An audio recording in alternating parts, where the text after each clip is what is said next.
One of the two boys were shot in bed. The other boy was found in bed, but he had dust balls in his hair.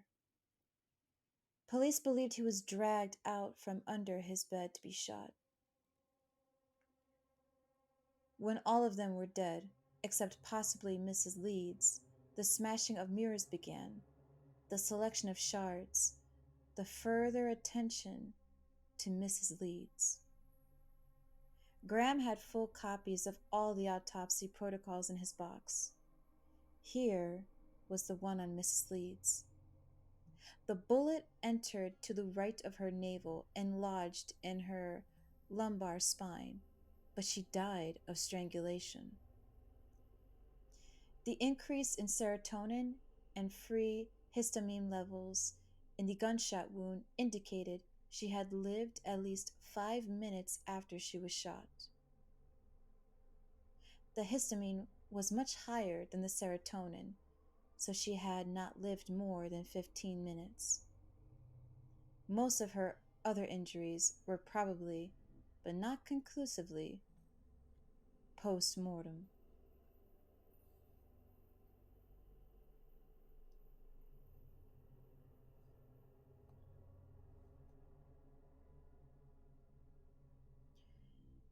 If the other injuries were post-mortem, what was the killer doing in the interval while Mrs. Leeds waited to die?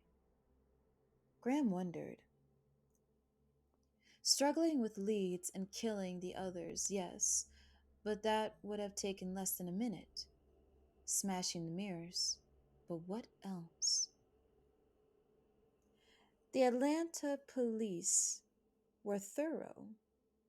They had measured and photographed exhaustively, had vacuumed and grid searched and taken the traps from the drains. Still, Graham looked for himself. From the police photographs and taped outlines on the mattresses, Graham could see where the bodies had been found. The evidence, nitrate traces on blood clothes, in the case of the gunshot wounds, indicated that they were found in positions approximating those in which they died. But the profusion of bloodstains and matted sliding marks on the hall carpet remained unexplained. One detective had theorized that some of the victims tried to crawl away from the killer. Graham did not believe it. Clearly, the killer moved them after they were dead and then put them back the way they were when he killed them. What he did with Mrs. Leeds was obvious, but what about the others? He had not disfigured them further, as he did Mrs. Leeds. The children suffered a single gunshot wound in the head. Charles Leeds bled to death, with aspirated blood contributing. The only additional mark on him was a superficial ligature mark across his chest, believed to be post-mortem. What did the killer do with them after they were dead? From his box, Graham took the police photographs, lab reports on the individual blood and organic stains in the room, and standard comparison plates of blood drop trajectories. He went over the upstairs rooms minutely, trying to match injuries to stains, trying to work backward. He plotted each splash on a measured field stretch of the master bedroom, using the standard comparison plates to estimate the direction and velocity of the blood flow. In this way, he hoped to learn the positions the bodies were in at different times. There was a row of 3 bloodstains slanting up and around a corner of the bedroom wall. Here were 3 faint stains on the carpet beneath them. The wall above the headboard on Charles Leeds' side of the bed was blood-stained, and there were wipes along the baseboards. Graham's field sketch began to look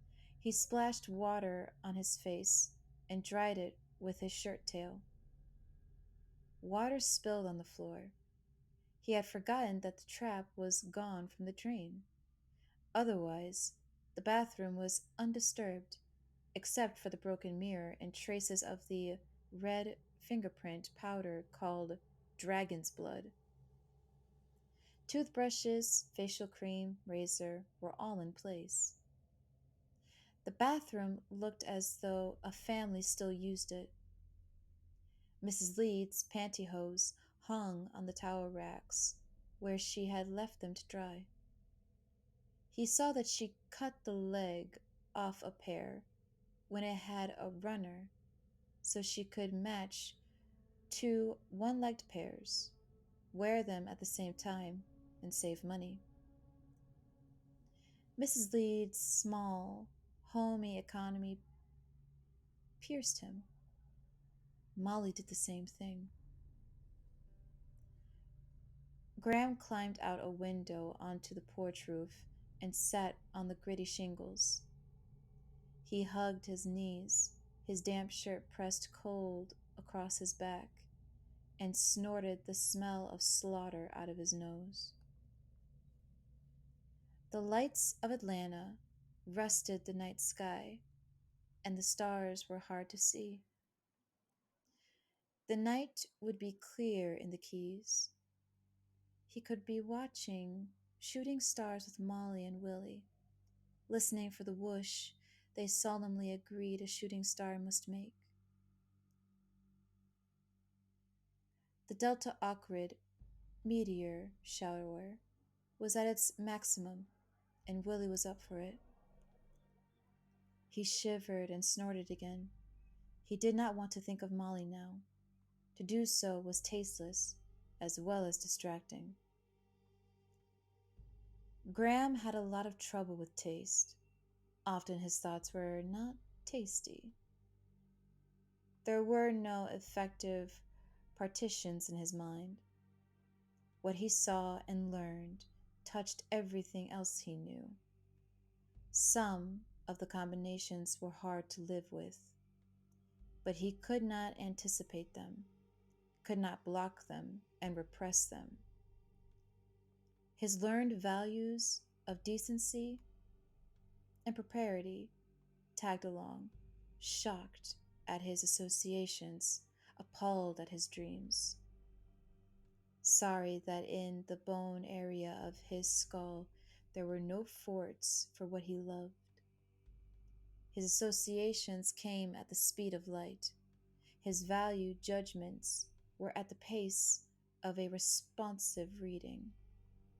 They could never keep up and direct his thinking. He viewed his own mentality as grotesque but useful, like a chair made of antlers. There was nothing he could do about it. Graham turned off the lights in the Leeds house and went out through the kitchen. At the far end of the porch, his flashlight revealed a bicycle and a wicker dog bed. There was a doghouse in the backyard, a dog bowl by the stairs. The evidence indicated the Leeds were surprised in their sleep. Holding the flashlight between his chin and chest, he wrote a memo. Jack, where was the dog? Graham drove back to his hotel. He had to concentrate on his driving, though there was little traffic at 4:30 a.m. His head still ached, and he watched for an all-night pharmacy. He found one on Peachtree. A slovenly rent-a-cop dozed near the door. A pharmacist in a jacket dingy enough to highlight his dandruff sold Graham Bufferin. The glare in the place was painful. Graham disliked young pharmacists. They had a middle-of-the-litter look about them. They were often smug, and he suspected that they were unpleasant at home. "What else?" the pharmacist said, his fingers poised above the cash register keys. "What else?" The Atlanta FBI office had booked him into an absurd hotel near the city's new Peachtree Center. It had glass elevators shaped like milkweed pods to let him know he was really in town now. Graham rode up to his room with two conventioners wearing name tags with the printed greeting, "Hi." They held to the rail and looked over the lobby as they ascended.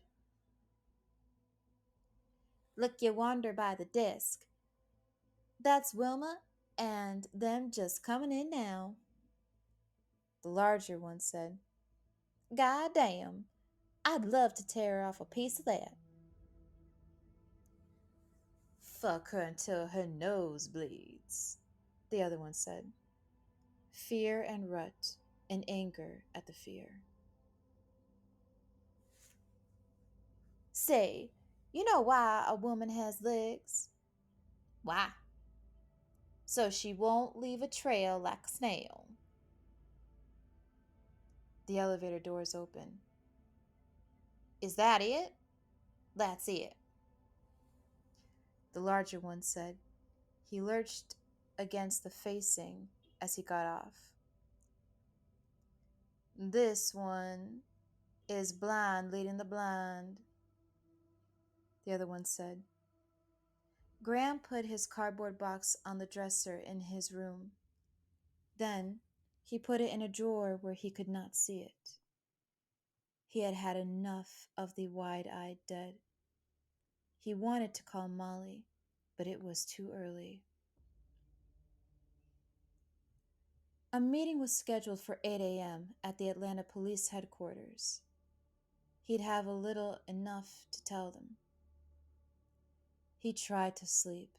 His mind was a busy rooming house with arguments all around him, and they were fighting somewhere down the hall.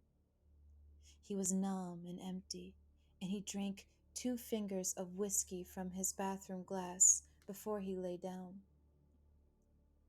The darkness pressed too closely on him. He turned on the bathroom light and went back to bed.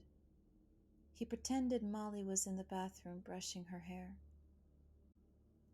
Lines from the autopsy protocols sounded in his own voice, though he had never read them